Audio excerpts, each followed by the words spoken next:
Man-Bat was once just a man, fully human, named Robert Langstrom. He wasn't always a fearsome monster gliding through the night skies of Gotham City, but is he a hero, or a villain, or something in between? Let's talk about Man-Bat. But before we do, let me say thank you for watching JLS Comics. If you like this video or content like it, hit the thumbs up and subscribe because I do upload videos just like it every week.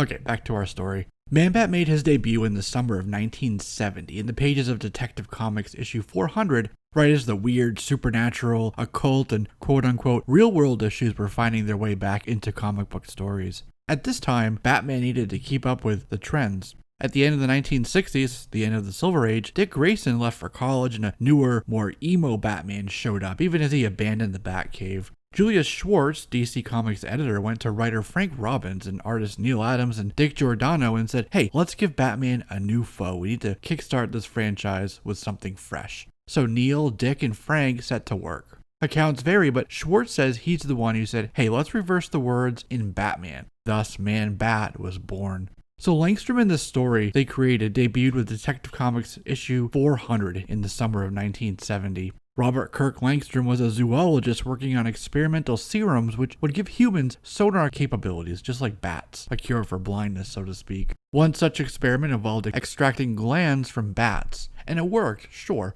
but it also transformed Langstrom into a bat and human hybrid monstrosity. But why bats? It turns out, as detailed in 1989's Secret Origins issue 39, that when Kirk was a boy, he was trapped in a cave for 6 weeks and somehow exposed to what he called Batmen. He then hung out with a young Bruce Wayne at a theater showing of West Side Story, and Kirk told Bruce his story, ostensibly influencing both of them on their bat trajectories. Kirk then grew up and went to college where he met Francine, as they were both zoology majors. Even then, Kirk was working on trying to create synthetic chemical receptors using bat extracts. In that issue, Bruce Wayne is contemplating the series of incidents that led up to him becoming Batman, and he says, the bat that inspired my identity as the Batman may have been his doing. However, we learn later on that that was probably Barbatos. Man-Bat teamed up with Batman to stop the Blackout Gang from robbing Gotham's Natural History Museum. They stopped the crooks, but Batman wasn't sure if this beast was his friend or foe just yet. 2 issues later, and Man-Bat found his way to Bruce's Batcave. Batman knocked Man-Bat out and tried to make an antidote for him real quick. Batman tried to get Kirk's girlfriend Francine to help, but it didn't work. And later, Man-Bat convinced Francine to actually marry him, but to take the Man-Bat serum as proof that she loved him, thus transforming her into She-Bat for the very first time. Man-Bat and Batman had become friends, and Kirk even had Batman as his best man at his wedding. And when they were about to marry, though, Bruce halted the ceremony and made them take the antidote to cure them and revert them both back to their fully human forms once more. And there were more conflicts surrounding the serum and the antidote, and even with Francine secretly taking the bat serum variant she developed on her own, where Kirk and Batman had worked together to stop her and get her safely back to being human. After this, Kirk decided to make a new formulation, something more stable and safer. This new version allowed him more control over himself once transformed, and he used it to start fighting crime, even helping Batman defeat the getaway genius. In Brave and the Bold issue 119, Kirk was trying to win a $100,000 reward for bringing in a ruthless hitman named Killer Crag. He had to work with Batman to stop him, however. They were both captured, and Batman actually took Kirk's serum himself, transforming him into Man-Batman or something like that. They captured Crag, and Batman let Kirk have the whole reward, which went right to his department at the Natural History Museum.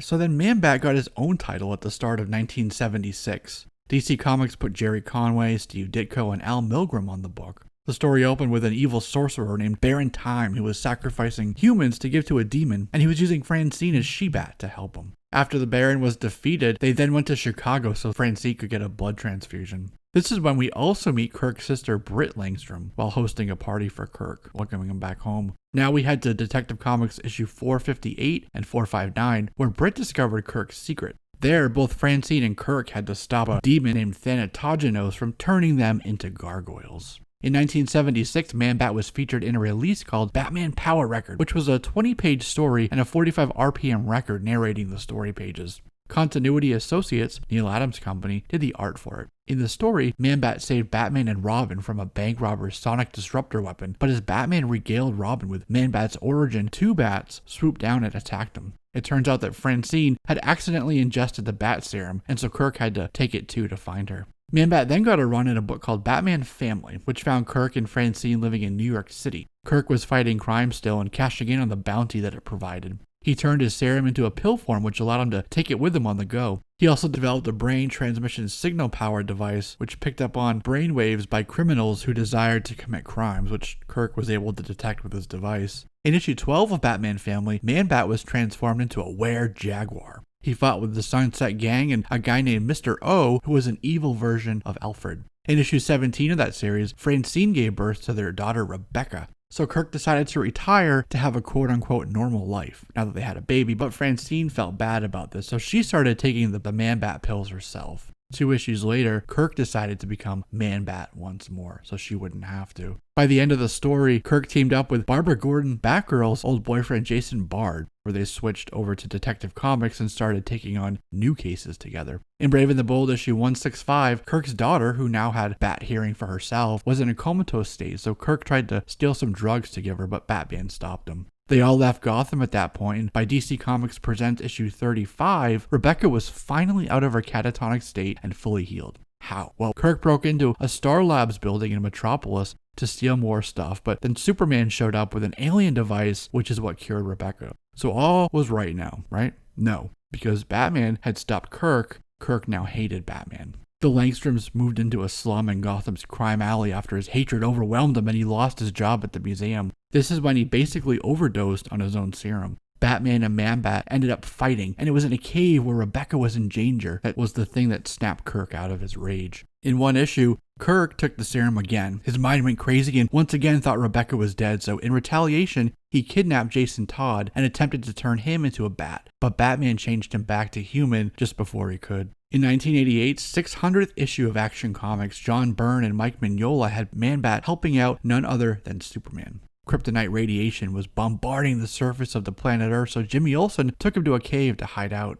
It turns out that the cave belonged to Man-Bat, and Man-Bat helped him. In 1996, Man-Bat got another miniseries. In the 3rd issue of that miniseries, it's revealed that Francine had injected their son Aaron, see they have 2 kids now, with the Man-Bat formula to save him from complications at birth. It helped, but it turned Aaron into a baby bat. Man-Bat had a 4th solo title series in 2006, which found Kirk losing control of Man-Bat. He'd black out and wake up in random places with news of murders and giant winged creatures plaguing him from the news. Francine confronted him about it, appalled. Just after this, Kirk's entire family was murdered at their house in upstate Gotham County, and he was wanted for it, now publicly known to be Man-Bat. It turns out that it was Murmur pretending to be Man-Bat, as he worked with Hush to drive Black Mask away from buying the museum where Man-Bat once had his lab in the basement. And fraught with guilt and depression and thinking that he killed his family, Man-Bat tried to provoke Batman into killing him, and he almost did, just as Hush emptied his gun into Man-Bat, and he tumbled into the fires below. But all that managed to do is kill Kirk. The fiery Man-Bat, holy creature now, rose up with a furious roar, and he dragged a beat Hush off into the night. Later that same year, Ra's al Ghul's daughter Talia captured. Now back to his dual Man-Bat Kirk personality, Talia forced him to give her the serum, and she used it on some League of Assassins foot soldiers to create the Man-Bat Commandos.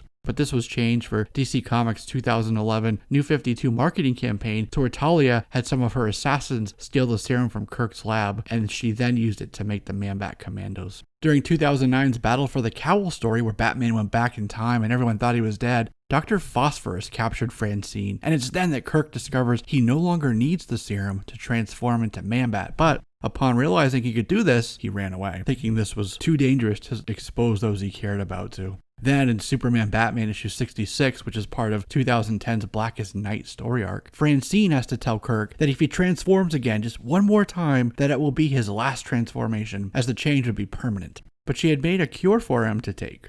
2 Black Lanterns injured Francine, so Kirk morphed into the Man-Bat without the cure in order to fight them, making this his final permanent change. Man-Bat forever. Joel Schumacher would be proud. For New 52, Man-Bat was rebooted, as was most of the line. A villain named Emperor Blackgate was trying to spread stolen Man-Bat virus from Gotham. When Batwoman took Kirk to Batman, he revealed that he had created the serum himself and was supposed to tap into a bat's superior echolocation hearing capabilities to help deaf people. However, Ignatius, Emperor Blackgate, stole it and used it for evil. Kirk took the serum, which created an antidote to the villain's virus, but it also transformed him into Man-Bat. Kirk set about working on a cure for his condition once more, which he finds, and it's around the time that Kirk realized he'd become addicted to his new serum. So you see, he had a new origin story for New 52. Then in Batman the Darkest Knight, we finally learn more about the Langstrom family. Kirk's father was an evil businessman in Gotham City named Abraham Langstrom. Abraham was CEO of Patriarch Biopharmaceuticals, a company directly competing with Thomas Wayne and Wayne Enterprises. He later stole some of his son's Man-Bat formula, developed an upgraded version of it, and became addicted to it himself. He became a vampire bat, terrorizing Gotham. The way Batman stopped Abraham was by injecting the antidote into his bloodstream and tricking the vampire Man-Bat into sucking Batman's blood, which had the antidote in it.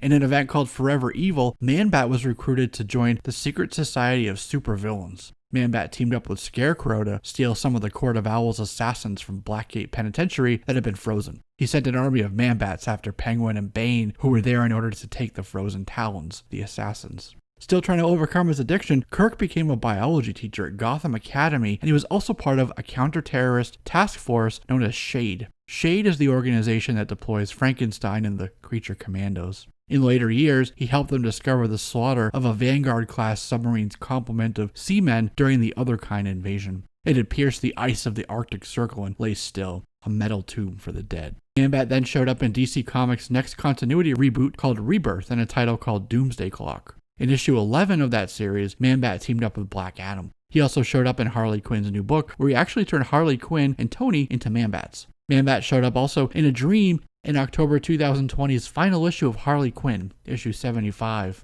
Man-Bat also showed up in Justice League Dark in Justice League issue 30, which was part of the Justice Doom War and Year of the Villain, which bridged the story gap between Scott Snyder's Dark Knight's Metal and Dark Knight's Death Metal. Speaking of Justice League Dark, Man-Bat has lately been primarily in their ongoing series. Written by James Tynion IV, the book kicked off in 2018. During events revolving around the dark multiverse and perversion of magic in the DC universe, Wonder Woman sought to put together a new Justice League Dark to deal with those types of threats. Langstrom was working with the government to make amends for his past misdeeds. Argus sent cadavers over, and Wonder Woman pulled Langstrom for his biology expertise. She had Kirk set up a lab a half a mile beneath the Hall of Justice near the skeleton of an ancient dragon named Dracul Carfant. The twisted, disgusting cadavers came alive, and so Wonder Woman said to Kirk, "We need Man-Bat," so he once again transformed into the fearsome creature. Then Zatanna and Swamp Thing showed up, and the Dark League was formed, and the fight against the Upside-Down Man and his other kind had begun. When they first encountered the grotesque Upside-Down Man, Man-Bat swooped in holding Detective Chimp and his Sword of Night, who nearly sliced the villain in half. Later, the League thought Kirk's mind was broken, that the tales of the other kind broke him, so they confined him to their headquarters. However, he had a myriad of dark grimoires on the bookshelves lining the room with which to pass his time. And there, using ruins and incantations, he attempted to use science to access magic. Order to access chaos. The mathematical singularity at the source, the base of it all, the base of magic. And so, encircled with pentagrams and awash in the ambient light of the dancing fires atop a circle of candles, the flame that played with the light and shadow, Kirk continued his experiments. He was able to free a guy named Khalid Nassour, a kid who would become Dr. Fate, from his imprisonment inside a vase. He had successfully accessed magic using science. Justice League Dark issue 12 shows a blackened Man-Bat upgraded with the power of the Lords of Chaos, a six-armed winged beast standing fearsome next to the rest of his team who'd also been powered up. Man-Bat said he could now see the magic underneath everything, sort of like Neo looking at the Matrix. To defeat the Lord of Order, they needed to take away their order, their power. So Lord Zatanna told Man-Bat to break it. Just break it all. Later, just as Swamp Thing succumbed to the rot, Langstrom, seemingly under a spell, injected himself with a serum which mutated his body in a grotesquely hideous shape. He kept growing in his amorphous form as he chased Detective Chimp and Khalid to the Oblivion Bar, where Chimp threw a Molotov cocktail at him that entrapped him in a cage made of fire. But as they defeated Cersei and Eclipso and the dragon that attacked, Kirk went back to his new normal, enough so to continue his research into a scientific theory for magic. In issue 24, he reveals, with a smile on his face, that his unethical and unhealthy obsession with science is a coping mechanism for dealing with himself. In the Dark Knight's Death Metal guidebook, it says that Batmage unleashed all of hell on the heroes of magic, that Man-Bat and the Justice League fell to their attack.